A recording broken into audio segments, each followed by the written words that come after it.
Մենք շարունակում ենք սիրելի հեռուստադիտողներ, ի վերջո առողջ հասարակություն ունենալու համար կարևոր հիմնաքարերից մեկը քաղաքակիրթ սերունդն է եւ անդադար սերունդին կրթելը կապված մշակութային, կրթական, գիտական եւ սպորտային ուղղություններով պարտադիր պայմաններից մեկն է եւ մենք ունենք մի կրթօջախ երաժշտական մասով կարելի է վստահ այդպես անվանել, ովքեր 75 տարի շարունակ զբաղված են սերունդներ կրթելով երաժշտական ուղղությամբ։ Այս տարի լրանում է Երևանի Արմեն Տիգրանյանի անվան երաժշտական դպրոց ՀՕԱԿ-ի հիմնադրման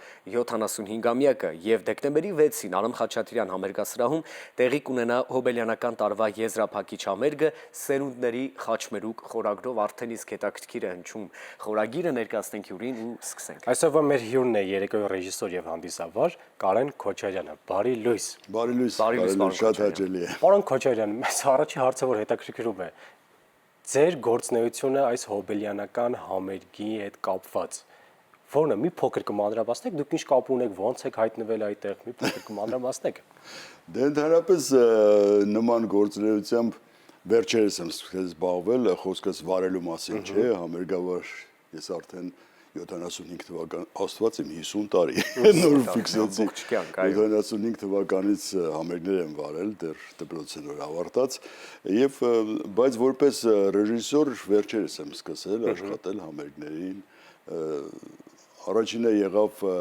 մարտ ամսին, երբ որ նշվում էր մեր պետական փողային նվագախմբի, Երևան փողային նվագախմբի 60-ամյակը եւ ինձ հրավիրեց տնօրեն Իրինա Գասպարյանը եւ Հայկ Հովակիմյանը գեղարվեստական ղեկավարը, որպեսզի կազմակերպեն մեզ այդ միջոցառումը էլի Արամ Խաչատրյան համերգասրահում, հենց այնտեղ մենք հանդիպեցինք Տիգրանյանի անվան երաժշտական դպրոցի տնօրենի հետ, Անահիտ Գևորգյանի հետ եւ նա առաջարկեց, որպեսզի իրենց երեկոն ես նույնպես կազմակերպեմ։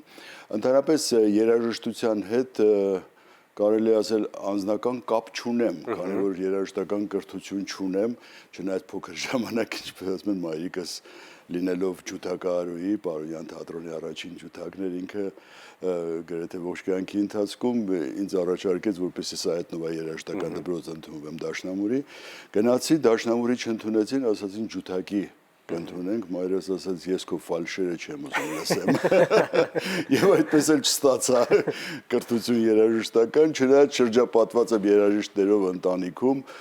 քույրս դաշնակահարուհի է երաժիշտ է, առաջին կինս եղել է ուդահարուհի, առաջին կին ուդահարն է եղել Հայաստանի, երկրորդ կինս նույնպես դաշնակահարուհի է, մյուս քույրիկս երգչուհի է, մի խոսքով բոլոր եղբայրս թատերական կրթություններ,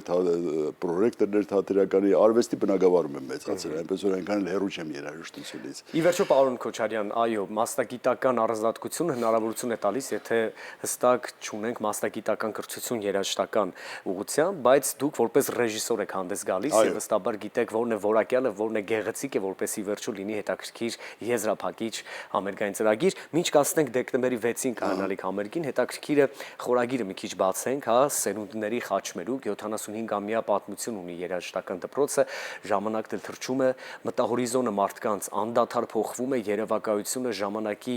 ռիթմի հետ քայլելու հնարավորությունը, մտածելակերպի փոփոխությունները, նաև մի փոքր խոսենք, հասկանանք ինչ էր տարիներ առաջ ակնկալում առհասարակ դպրոցը սերնդից, այսօր ինչ են ակնկալում եւ ճիշտ հակառակը սերունդը այսօր ինչ է պահանջում նաև ձեզնից։ Ես ասեմ, որ սա ընդհանրապես երրորդ դպրոցն է Երևան քաղաքի 1949 թվականին կարելի ասել բացվեց դպրոցը, բայց ոչ ինքնուրույն դպրոց, որպես այլ բացվեց որպես Սայաթ-Նովայի երաժշտական դպրոցի մասնաճյուղ։ Եվ նոր 50 թվականին մեր ժողովրդական լեզվով ասած երրորդ մասում, որը բավական բարդ էր, ես ասեմ այն տարիներին բացել երաժշտական դպրոց, չէի իմանում կաշխատի, թե չի աշխատի, բայց բացվեց այդ դպրոցը, բացվեց փոքրիկ մի շինությունում,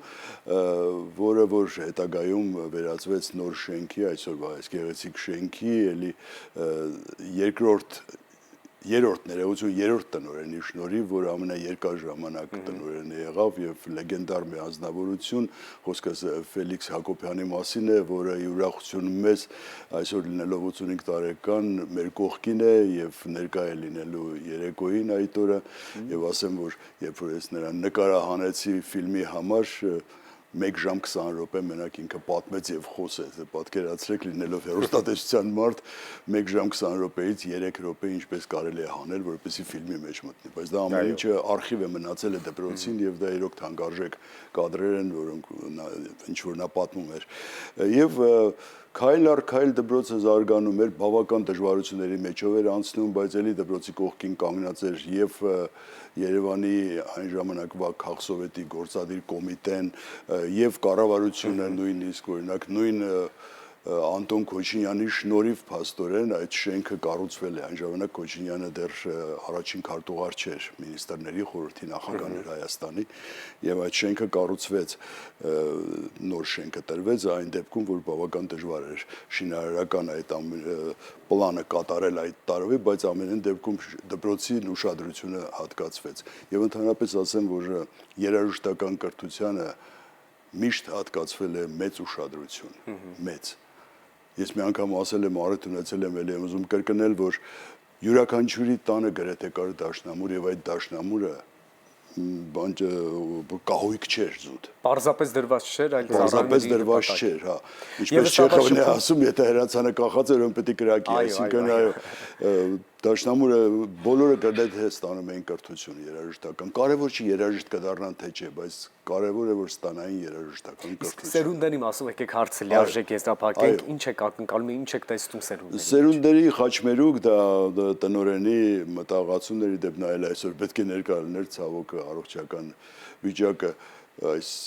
վիրուսները թույլ չտվեցին որպեսզի ներկա լինին այսօր բայց հուսով ենք որ վաղուց այսօր արդեն ոտքի կանգնի եւ ամեն ինչ լավ կլինի առողջություն մաղթենք իր մտաղացումներ ասեմ որ ինչու որովհետեւ նախ երեկոյի ժամանակ մասնակցում են տարբեր սերունդների ներկայացուցիչներ, տարբեր տարիների, արդեն ճանաչված երաժիշտներ,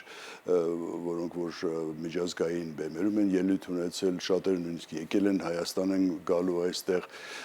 եւ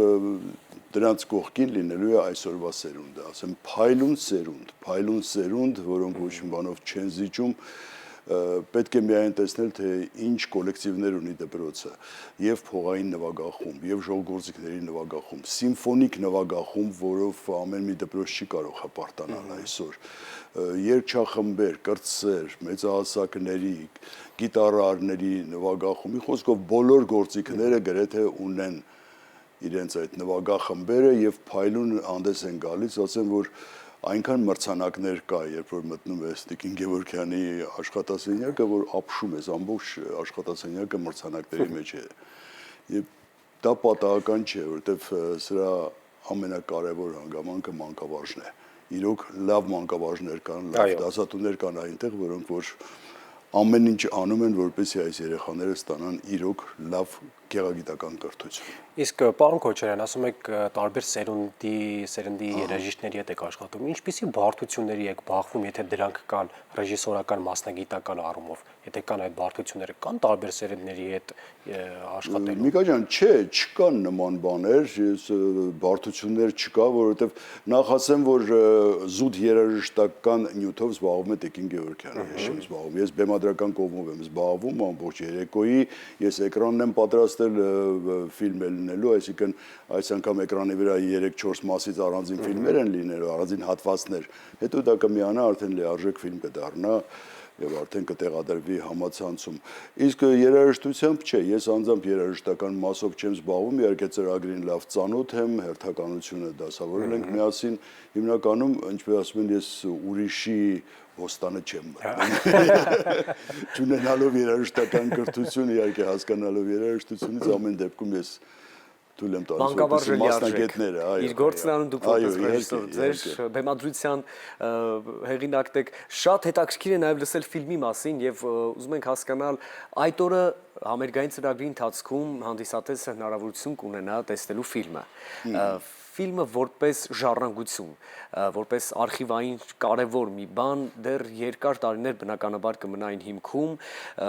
որը երաժշտական դպրոցին է, բայց ուրիշ ինչ նպատակ է ծառայում ֆիլմը, գուցե այլ հարթակներում ցուցադրվի, որպեսզի մի քիչ ավելի մասշտաբային տեղեկություններ բոլորին հասցնեն կապված Արմեն Տիգրանյանի անվան երաժշտական դպրոցի հետ, ինչ քայլեր են մտածված ֆիլմի հետագա հաջողությունների հետ կապված։ Դե այլ հարթակներում ցուցադրվելու համար իհարկե պետք է մի քիչ աշխատանքները շարունակվեն, քանի որ ինքը առայժմ արված է այն նպատակով, որպեսզի էկրանին ցուցադրվի համերգային դահլիճում, մի քիչ էլի աշխատանք է պետք դրա վրա, որպեսզի դառնա լիարժեք ֆիլմ, ասեմ որ բացի ֆիլմից նաև նկարահանել եմ շատ շնորհավորանքներ նախկին շրջանավարտների, ճանաչված արվեստագետների, ովքեր որ կապ են ունեցել, ովքեր որ աշխատել են, ովքեր որ սովորել են այդ դպրոցում, շատ-շատերը ուղարկել են արտասահմանից իրենց շնորհավորանքները, վիդեո շնորհավորանքները, այնպես որ էկրանին լինելու են այդ սերունդները, որ ասվում է, այդտեղ էլ նշանակություն ունի, այդ սերունդները լինելու են էկրանի վրա նույնպես շնորհավորանքներ։ Միգուցե մի քիչ երկար կարող է տևել, ու շատ երկար չի տևի, երևի 2 ժամ մոտավորապես երեկոն կտևի, բայց կարծում եմ որ չի հոգնածնի, քանի որ շատ բազմազան դեմքեր են լինելու, բազմազան շնորհավորանքներ լինելու, էլ չասեմ երաժշտական նյութի մասին։ Ասեմ որ հյուր է լինելու Միացյալ Նահանգներից մի անձնավորություն, որի շնորհիվ դպրոցը, ասեմ որ բացառիկ է նրանով, այս դպրոցը նաև որ բեմադրել է 3 միայն օպերա, լիարժեք, որոնցից ամենագլխավորը Անուշ օպերան է Արմեն Տիգրանյանի, որ ամբողջությամբ երեխաները կատարել են իրենց ուժերով այդ օպերան եւ կատարել են ոչ միայն այստեղ, այլ նաեւ Տիկին Սիլվարդ Կավուկչյանի շնորհիվ, ով հանդիսանում է Sound of Children այդ կազմակերպության այդ ստուդիայի ղեկավարը Միացյալ Նահանգներում Լոս Անջելեսում նա հրավիրել էր երեխաներին Լոս Անջելես, եթե չեմ սխալվում 10 տարի առաջ էր 15 թվականին եւ այնտեղ նրանք ելույթ ունեցան հենց տեղում Լոս Անջելեսում Ալեքս թատրոնում ներկայացրեցին Անուշ օպերան։ Հետագայում առաջարկվեց հենց այնտեղից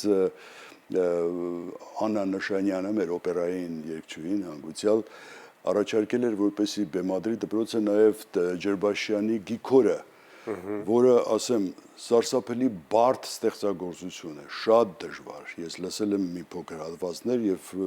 ապշեցի թե երեխաները ոնց են կարողացել կատարել այդ օպերան։ Բայց ասակները կարող են նույնիսկ չկարողանային կատարել այդպես ինչպես երեխաները։ Բեմադրվեց նաև այդ օպերան, հետագայում բեմադրվեց առաջին հայկական մանկական օպերան, դա Չարի վերջը օպերան է Հովհաննես Թումանյանի մի խոսքով 3 օպերա, դրամատիկական ներկայացումներ են բեմադրել, այն ժամանակ արտիստ ստուդիան ստեղծվեց դպրոցում, որը ղեկավարում էր ներկայիս քաղաքապետարանի մշակույթի վարչության պետը Գոշ Սարգսյանը, այն ժամանակ աշխատում էր դպրոցում, ղեկավարում էր արտիստ ստուդիան եւ բեմադրել են շատ դրամատիկական ներկայացումներ, խոսքս հեքիաթային ներկայացումների մասին է։ Այնպես որ շատ ակտիվ է, այսօր դպրոցում կա Պարի 3 միայն ստուդիա, ժողովրդական չի, ավելի շուտ տարբեր ազգերի պարերին մեկը պարահանդեսային պարերի, մյուսը դասական պարերի, կան նկարչական ստուդիա առանձին, որտեղ հաճախում են 100-ից ավել երեխա եւ ընդհանրապես ամբողջ գեղագիտական դաստիարակությունը դպրոցում շատ բարձր մակարդակի վրա է դրված։ Մենք բոլորս հասկանում ենք Արմեն Տիգրանյանի հետքը, կարևորությունը հայկական օպերային արվեստում եւ շատ հաճելի է նաեւ որ այդ գեղագիտությունը, այդ կարևորությունը եւ թողած ժառանգական կարևոր հիմքերը այսօր շարունակում է սերունդ իր հետևից տանել եւ նույնիսկ փոխանցել արդեն ապագա սերնդին, ինչ կասեք այս մասով, ինչ կարևոր կետեր կան երաժշտական դպրոցում, իհարկե որպես ռեժիսոր նաեւ շփվելով սաների հետ, կոլեկտիվին ծանոթ լինելով, ինչ առանցքային կետ կա, որի շուրջ հավաքված է ամբողջ երաժշտական դպրոցի անձնակազմը եւ դա այսպես ոսկե կանոն է բոլորի համար, որովհետեւ բարդ է ունենալ 75-ամյա երաժշտական դպրոցի պատմություն, որտեղ գուցե թվացial, բայց վստահ ենք որ այդպես ամեն ինչ համերաշխ է ներդաշտակ եւ մեծ թափով մարդիկ գնում են առաջ։ Ես կասեմ որ դպրոցում կա 2 շրջանակ, փոքր շրջանակի կենտրոնում կա ավելի շուտ մեծ շրջանակի կենտրոնում կանգնած է հենց տնօրենը կոնկրետ Անահիտ Գևորգյանը, որը նվիրված աշխատում է դպրոցին եւ ասեմ որ իր շրջանը ունեցել է, եթե չեմ սխալվում, 5 տնօրեն, յուրաքանչյուրն էլ թողել են շատ մեծ հետք դպրոցում եւ շատ գնահատելի հետ։ Իսկ Անահիտ Գևորգյանի շրջանը կարելի ասել հեղափոխական շրջան է եւ նա արդեն 11 թվականից, եթե չեմ սխալվում, աշխատում է որպես տնօրեն, ինքը երաժշտագետ է մասնագիտությամբ, կոնսերվատորիայում դասավանդում է այսօր որպես երաժշտագետ եւ իր շուրջ կարողացել է համախմբել այդ մանկավարժական կոլեկտիվը, դա փոքր արդեն շրջանակն է, իսկ մանկավարժական կոլեկտիվը իր շուրջ համախմբել է արդեն երեխաներ, որոնք որ իրոք գալիս են այդ դպրոց նվիրված, գալիս են այդ դպրոց նրա համար, որպեսզի ստանան կրթություն, նրանք գիտակցում են, հասկանում են, որ դա իրենց պետք է, եւ դա է հենց պատճառը, որ կարող է նրանցից շատերը դուրս գան իրոք ճանաչված։ Կարևոր եւ գլխավոր թեմա, որի շուրջ հավաքված են մարդիկ։ Այո։ Շնորհակալ ենք ձեզ, պարոն Քոչարյան, այս հետաքրքիր զրույցի համար։ Ձեզ էլ ենք շնորհակալ, պետք է միայն ավելացնեմ, որ ես ուզում եմ գնամ սովորեմ այնտեղ։ Դե կյանքը արժևում է, կարող ես փորձել, ինչու ոչ։ Ուրախ ենք ձեզ տեսնելու համար, հետաքրքիր հարցազրույցի համար, սիրելի Պարզապես մի բան էլ ավելացնեմ, որ մարդիկ ցավոք սրտի շատ ակնկալիքներ չունենան, վաղը չեմ որ մասնակցելու, քանի որ մուտքը հրավիրատոմսերով է եւ այսօր շատերը ուզում են գան, բայց հրավիրատոմս չկա արդեն։ Դեկտեմբերի 6-ին ձեզ համար կարևոր օր է, սիրելիներ։ Մենք ավարտենք հարցազրույցը, եթերային էստաֆետը փոխանցենք լրահոսի մեր գործընկերներին, հետո կվերադառնանք եւ ընկերոջս հետ կշարունակենք առավոտը լուսոն։ Ոչ մի տեղ չգնաք, սպասեք մեզ։ Անպայման։